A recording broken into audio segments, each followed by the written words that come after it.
ربه الكريم أما بعد أعوذ بالله من الشيطان الرجيم بسم الله الرحمن الرحيم ألف لام ميم را تلك آيات الكتاب والذي أنزل إليك من ربك الحق ولكن أكثر الناس لا يؤمنون صدق اللہ العظیم۔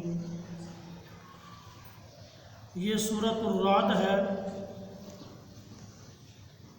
آج سورہ رعد کی ابتدائی 4 آیات مبارکہ کا درس قرآن ہوگا۔ فرمایا الف لام میم را تلک آیات الکتاب، کہ یہ کتاب سے مراد کلام مجید ہے۔ آگے فرمایا والذی انزل الیک من ربک، اور جو آپ کی طرف نازل کیا گیا، اس سے مراد احادیث مبارکہ ہے، کیونکہ وحی کی 2 قسمیں ہیں، وحی مطلوب اور وحی غیر مطلوب۔ وحی مطلوب یعنی وہ وحی جس کی تلاوت کی جائے، یہ قرآن مجید ہے، اور وحی غیر مطلوب یعنی وہ وحی جس کی تلاوت نہ کی جائے، یہ احادیث مبارکہ ہے۔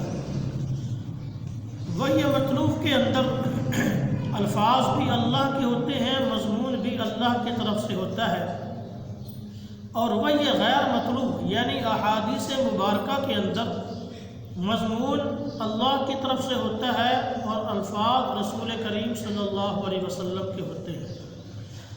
تو فرمایا کہ یہ قرآن مجید اور احادیث مبارکہ سب اللہ کی طرف سے حق اور سچ ہے، لیکن اکثر لوگ ایمان نہیں رکھتے۔ اللہ الذی رفع السماوات، اب اللہ رب العزت اگلی آیات میں اپنی توحید اور اپنی قدرت کے دلائل بیان فرما رہے ہیں۔ سب سے پہلی دلیل ارشاد فرمایا کہ اللہ وہ ذات ہے جس نے آسمانوں کو بغیر ستون کے بنایا۔ تو کتنے بڑے آسمان، لیکن ہم دیکھتے ہیں کہ کوئی ستون نہیں ہے، تو اللہ نے اتنے بڑے آسمانوں کو بغیر ستونوں کے کھڑا کر دیا، یہ اللہ کی قدرت کی بہت بڑی دلیل ہے۔ ثم استوى على العرش، اللہ رب العزت نے عرش کو بنایا اور عرش پر قائم ہوئے۔ کس طرح قائم ہوئے؟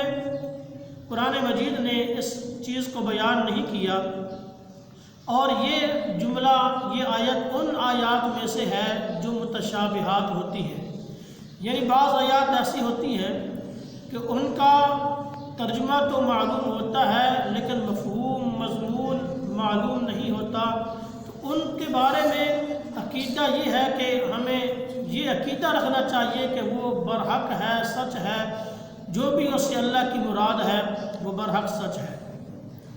وسخر الشمس والقمر، فرمایا اللہ نے سورج اور چاند کو بنایا۔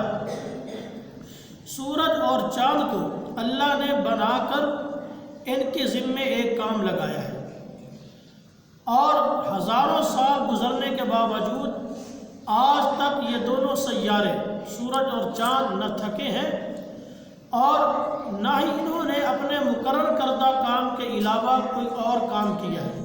اللہ نے جو ان کے ذمے ڈیوٹی لگائی ہے اسی کو پورا کر رہے ہیں۔ کل یجری لاجل مسمى، فرمایا سیاروں میں سے ہر ایک سیارہ اپنی متعین مدت تک چلتا ہے، یعنی مطلب یہ ہے کہ اللہ نے سورج اور چاند دونوں کے لیے ایک خاص رفتار بھی مقرر کر دی ہے اور ایک خاص مدار بھی مقرر کر دیا ہے۔ تو یہ دونوں سیارے ہمیشہ اپنے مدار پر اپنی رفتار کے ساتھ چلتے ہیں۔ تو چاند ایک ماہ کے اندر اپنا مدار پورا کر لیتا ہے، اور سورج سال بھر کے اندر اپنا مدار پورا کرتا ہے۔ یدبر الامر یفصل الآیات لعلکم بلقاء ربکم توقنون، اور اللہ ہی تمام کاموں کی تدبیریں کرنے والے ہیں۔ ساری کائنات کا نظام اللہ نے بنایا ہے، اور ساری کائنات کو بنا کر اللہ نے انسان کی خدمت میں لگا دیا ہے۔ تو اللہ رب العزت اپنے قدرت کے دلائل بیان فرما کر انسانوں کو اس طرف متنبع کرنا چاہتے ہیں کہ جب میں اتنی بڑی کائنات کو، اتنے بڑے نظام کو بنا سکتا ہوں تو انسان کو دوبارہ قبروں سے اٹھانے پر، زندہ کرنے پر بھی قادر ہے۔ وَهُوَ الَّذِي مَدَّ الْأَرْضَ وَجَعَلَ فِيهَا رَوَاسِيَ وَأَنْهَارًا، اور فرمایا کہ اللہ نے زمین پھیلائی اور زمین کے اندر پہاڑ رکھ دیے اور نہریں جاری کر دی۔ ان پہاڑوں کے ہمیں دو فائدے ہیں۔ ایک فائدہ تو یہ ہے کہ ان پہاڑوں نے زمین کے توازن کو قائم رکھا ہوا ہے، برقرار رکھا ہوا ہے۔ اگر یہ پہاڑ نہ ہوتے تو یہ زمین ہلتی، اس کا توازن قائم نہ رہتا۔ دوسرا فائدہ یہ ہے کہ ان پہاڑوں کی چوٹیوں پر اللہ نے برف کی شکل میں بہت سارا پانی کا ذخیرہ جمع کر دیا ہے۔ اب اس پانی کو نہ ٹینکی کی ضرورت ہے، نہ حوض کی ضرورت ہے، نہ وہ پانی خراب ہوتا ہے۔ پھر اللہ رب العزت اس سے ندیاں جاری کرتے ہیں، نہریں جاری کرتے ہیں، تو اس شکل میں ہمیں پانی مہیا ہوتا ہے۔ یہ بھی اللہ کی قدرت کی بہت بڑی دلیل ہے۔ وَمِن كُلِّ الثَّمَرَاتِ، پھر اللہ نے ہر قسم کے میوے پیدا کیے، پھل پیدا کیے، اور جوڑا جوڑا، کوئی چھوٹا ہے، کوئی بڑا ہے، کوئی کھٹا ہے، کوئی میٹھا ہے۔ یُغْشِي اللَّيْلَ النَّهَارَ، اور دن ختم ہوتا ہے تو رات آ جاتی ہے، رات ختم ہوتی ہے دن آ جاتا ہے۔ یہ سارے کام کون کرنے والا ہے؟ صرف اور صرف اللہ رب العزت کی ذات ہے۔ إِنَّ فِي ذَلِكَ لَآيَاتٍ لِقَوْمٍ يَتَفَكَّرُونَ،